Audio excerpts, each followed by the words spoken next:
Hello everyone. तो चलिए आज फिर से कुछ काफ़ी अच्छे प्रॉब्लम्स लेते हैं मैकेनिक्स से। ये पहला प्रॉब्लम है, आप इसका स्टेटमेंट पढ़ सकते हो। मैं डायग्राम से एक्सप्लेन कर देता हूँ। यहाँ पे आपको एक मासलेस टायर दे रखा है। ये एक टायर है, इसे आप एक हुप की तरह भी इमेजिन कर सकते हो। इनिशियल सिचुएशन में ये जो डायमीटर आपको दिख रहा है, वर्टिकल डायमीटर जो होगा, यहाँ पे टॉप पे कैपिटल एम मास रखा है जिसकी वैल्यू 2 टाइम्स स्मॉल एम है, और सबसे नीचे जो है स्मॉल एम मास रखा हुआ है। ठीक है। अब हमने क्या किया, इनिशियली इसे होल्ड करके रखा था। जैसे ही आप रिलीज़ करोगे तो कैपिटल एम नीचे आने लगेगा और स्मॉल एम उसके वजह से ऊपर जाने लगेगा। तो एक मोशन इसका शुरू हो जाएगा, ये ऐसे घूमने भी लगेगा और साथ ही में उस वजह से ये आगे की तरफ किसी वेलोसिटी से मूव भी करने लगेगा। तो ये जो वेलोसिटी होगी जिससे ये मूव कर रहा होगा और जिस ओमेगा से ये घूम रहा होगा, ये ऑब्वियस सी बात है कि चेंज होगा विद टाइम। बट हम कह सकते हैं कि फाइनल सिचुएशन में क्या हो रहा होगा, हमें पूछा हुआ है कि उस सिचुएशन में कमेंट करो। यहाँ पे आपको ऑप्शंस दे रखे हैं, ये जो ऑप्शंस दिख रहे हैं इन सब पे हमें कमेंट करना है। In the situation when capital M reaches the lowest point of its trajectory, यानी कैपिटल एम जो है ऊपर से नीचे आ गया। ये मैं फाइनल सिचुएशन बना रहा हूँ रेड वाले में, और जो हमारा स्मॉल एम है वो ऊपर चला गया। तो इस समय होगा क्या, इस समय कुछ ना कुछ वेलोसिटी होगी आगे की तरफ। ये ट्रांसलेशनल मोशन को गवर्न करेगी, ये वाली वेलोसिटी। तो उसे लेट्स से हम वी नॉट कह देते हैं। और साथ ही में किसी ओमेगा से ये घूम भी रहा होगा, तो उसे ओमेगा कह देते हैं। स्मॉल ओमेगा से डिनोट कर रहा हूँ मैं यहाँ पे।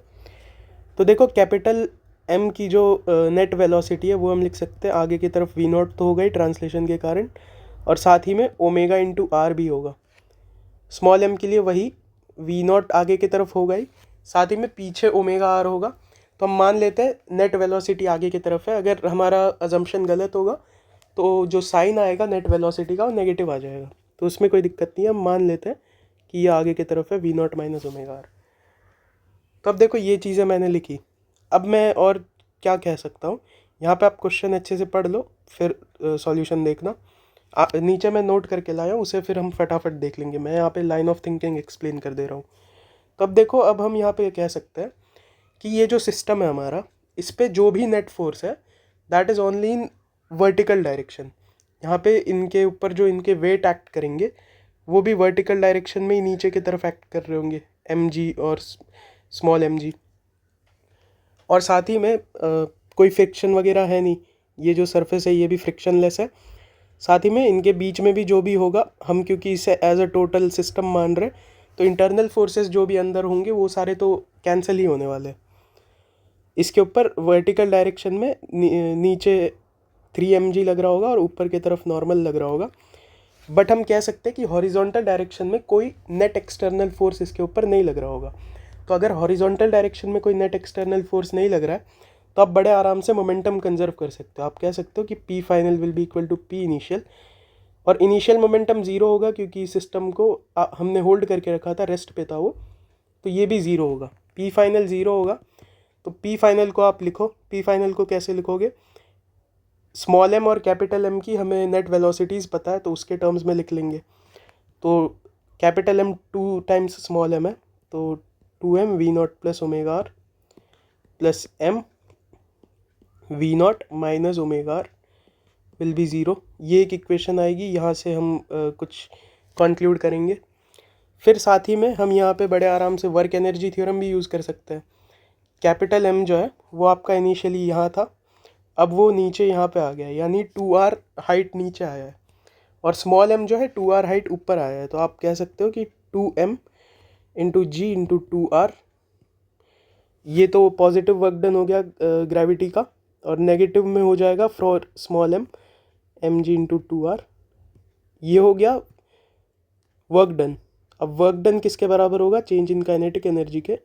तो चेंज इन काइनेटिक एनर्जी को कैसे लिखोगे, तो उसके लिए नेट वेलोसिटीज़ निकालेंगे, तो वहाँ से कुछ एक्सप्रेशन मिलेगा मोमेंटम वाले इक्वेशन से। तो मैंने आपको बता दिया। फिर यहाँ पे काइनेटिक एनर्जी हम लिखेंगे। अब उसे कैसे लिखेंगे वो आगे देखते हैं। मैंने यहाँ पे आपको ओवरऑल क्या करना है प्रॉब्लम में वो बता दिया। फिर जो ये वाला पार्ट है फोर्स एक्सर्टेड वाला, इसमें भी बहुत सिंपल सी बात है कि यहाँ पे एक सेंट्रीपिटल एक्सेलरेशन होगा स्मॉल m के लिए भी और कैपिटल M के लिए भी। ओमेगा से ये घूम रहा है। सेंट्रीपिटल एक्सेलरेशन में ट्रांसलेशनल वेलोसिटी का कोई रोल नहीं होगा। यहाँ पे इसके ऊपर भी ओमेगा स्क्वायर आर ऐसे नीचे की तरफ होगा, कैपिटल M के ऊपर ओमेगा स्क्वायर आर ऐसे ऊपर की तरफ होगा। तो ओवरऑल क्या होगा, 2m ओमेगा स्क्वायर आर ऊपर की तरफ minus m omega square R. ये किसके बराबर होना चाहिए, जो भी नॉर्मल फोर्स पूरा जो ग्राउंड है वो इस हुप पे जो ऊपर की तरफ लगा रहा होगा उसे हम n कह देते हैं, लेट से ऐसे ऊपर की तरफ n लग रहा होगा।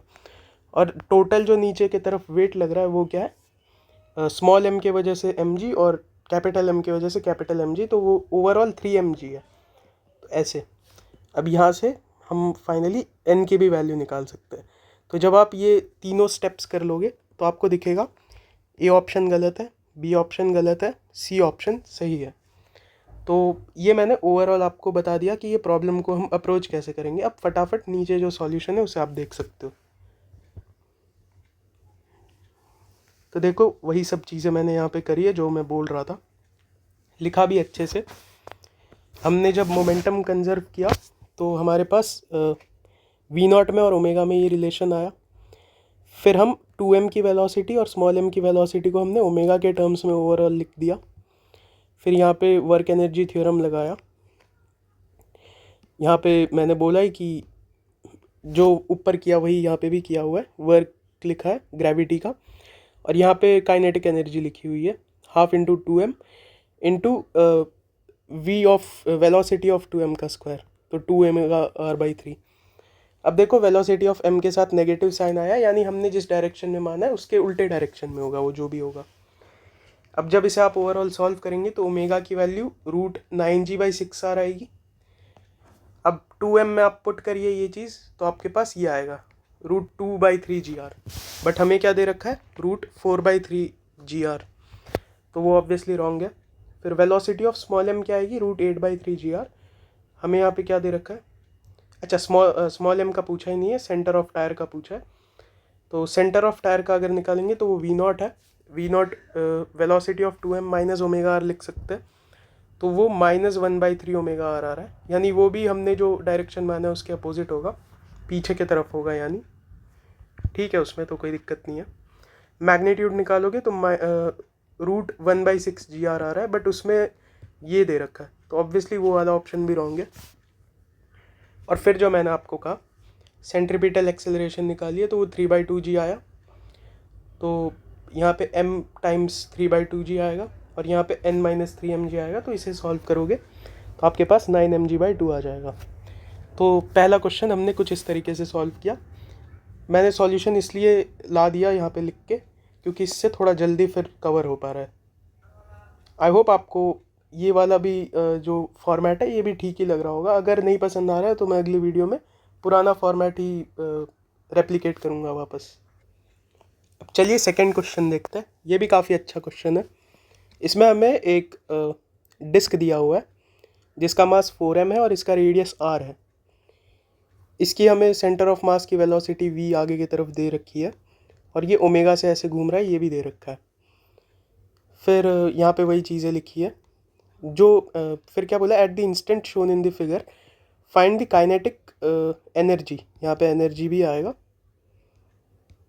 यहाँ एनर्जी आएगा, ठीक है, ऑफ शेडेड पार्ट, यानी ये जो 1/4 हिस्सा है, ये जो क्वार्टर हिस्सा है, इसका आपको काइनेटिक एनर्जी निकालना है।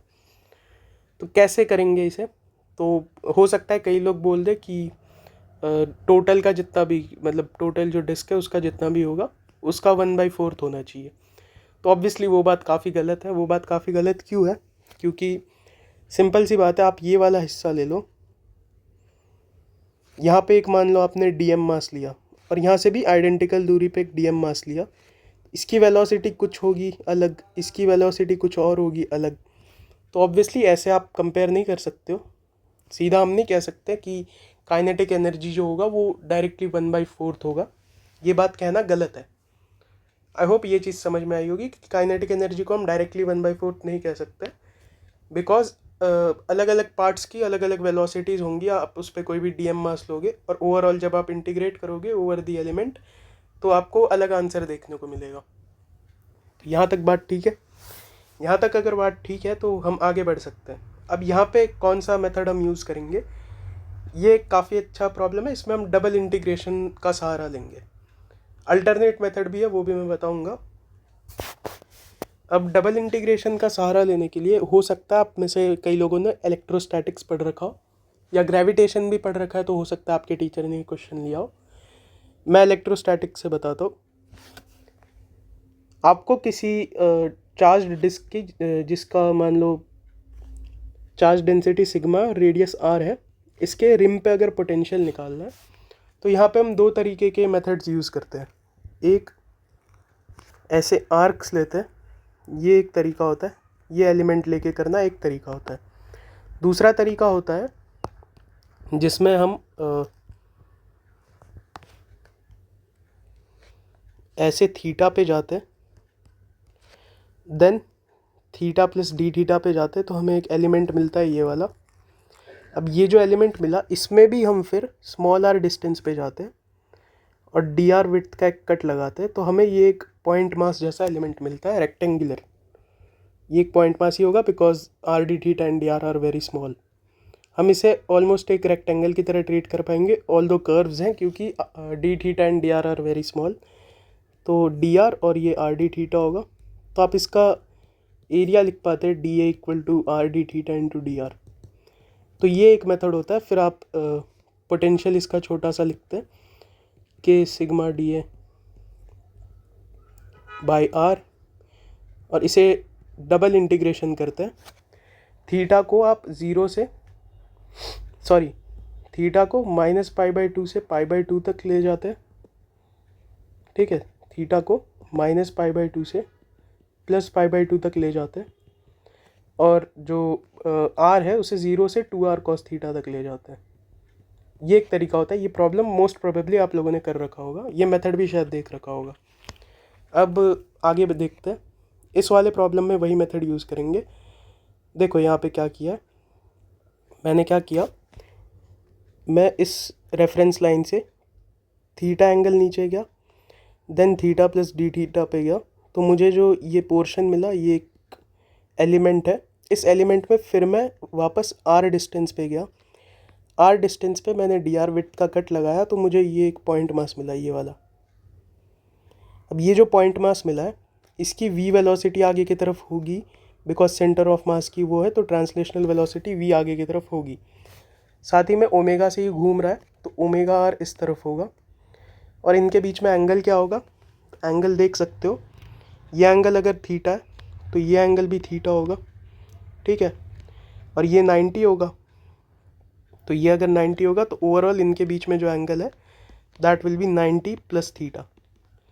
इनके बीच में अगर एंगल 90 प्लस थीटा है तो आप इसका नेट वेलोसिटी वी नेट लिख सकते हो। अगर नेट वेलोसिटी लिखना है तो उसके लिए हम क्या करेंगे, root of v square plus omega R का square plus 2v omega R into cos of 90 plus theta, तो साइन थीटा आएगा, एक माइनस साइन भी आएगा यहाँ पे, तो ये फाइनली आएगा आपके पास।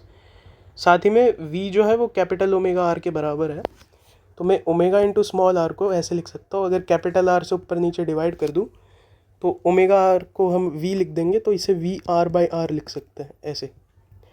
तो अब देखो यहाँ पे dm निकालना है, तो dm के लिए सिग्मा लिखेंगे, सिग्मा यानी मास डेंसिटी। मास डेंसिटी यहाँ पे एरियल डेंसिटी लेंगे क्योंकि एरिया पे मास फैला हुआ है, तो 4m/πr² इंटू डी ए मैंने आपको वो पोटेंशियल वाले में भी समझाया कैसे लेंगे, ये distance D R into width are D theta, rectangular element की तरह होगा ये।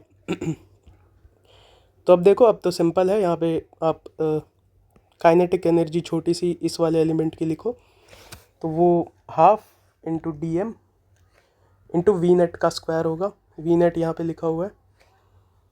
तो अब देखो, हमें अगर टोटल काइनेटिक एनर्जी निकालनी है तो इसे इंटीग्रेट करेंगे, और थीटा की लिमिट्स कहाँ से कहाँ तक आएंगी, 0 से π/2 तक, और स्मॉल आर की कहाँ से कहाँ तक आएगी, 0 से कैपिटल आर तक।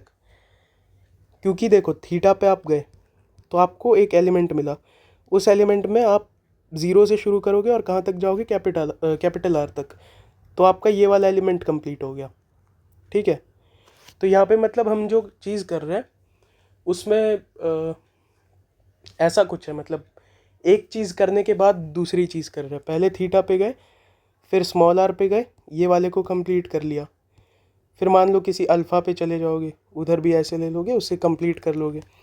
तो यहाँ पे डबल इंटीग्रेशन तो हो रहा है, और साथ ही में ये जो दोनों है ये एक दूसरे के इंडिपेंडेंट है। तो क्योंकि इंडिपेंडेंट समेशन है तो बाइनोमियल थ्योरम में आप ऐसे क्वेश्चंस करते हैं, जैसे मान लो इस तरीके के, sigma I equal to zero to N I J equal to zero to N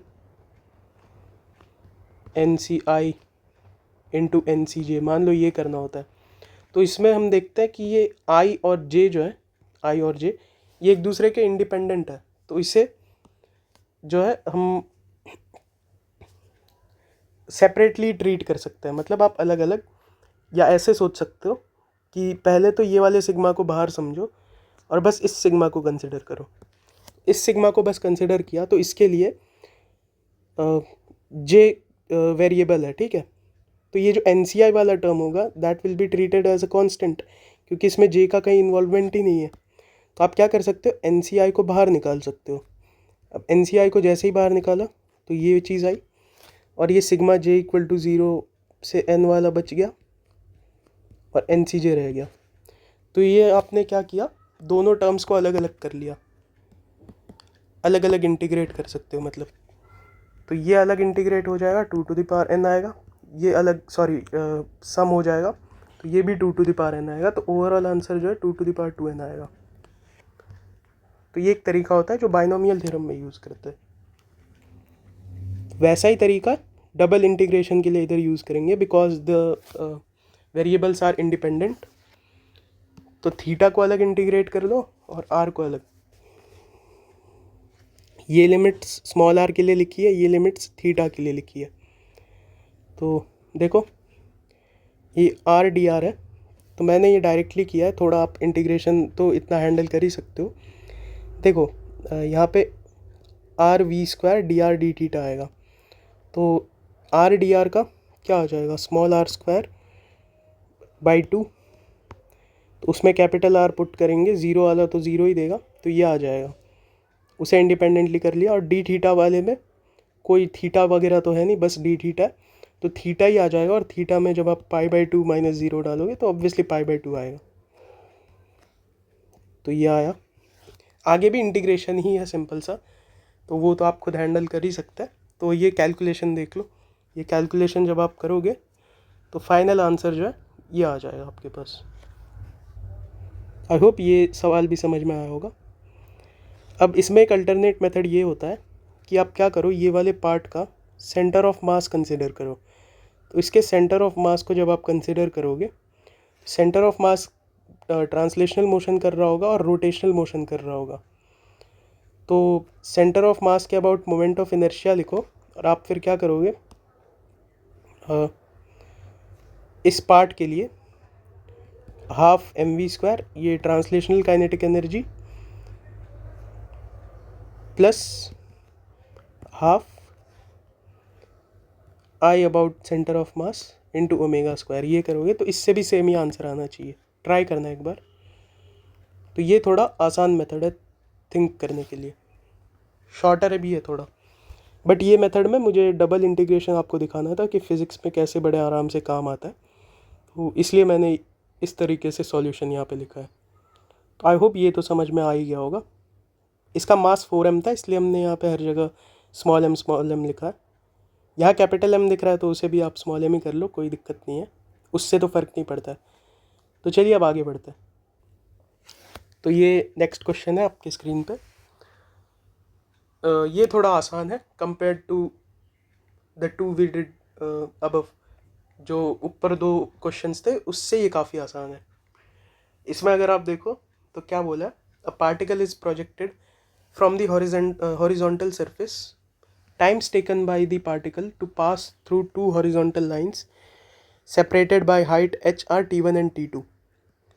मतलब यहाँ से यहाँ तक जाने में जो टोटल टाइम पार्टिकल को लगता है वो t2 दिया हुआ है, एंड यहाँ से यहाँ जाने में जो टोटल टाइम पार्टिकल को लगता है वो t1 दिया हुआ है, ठीक है।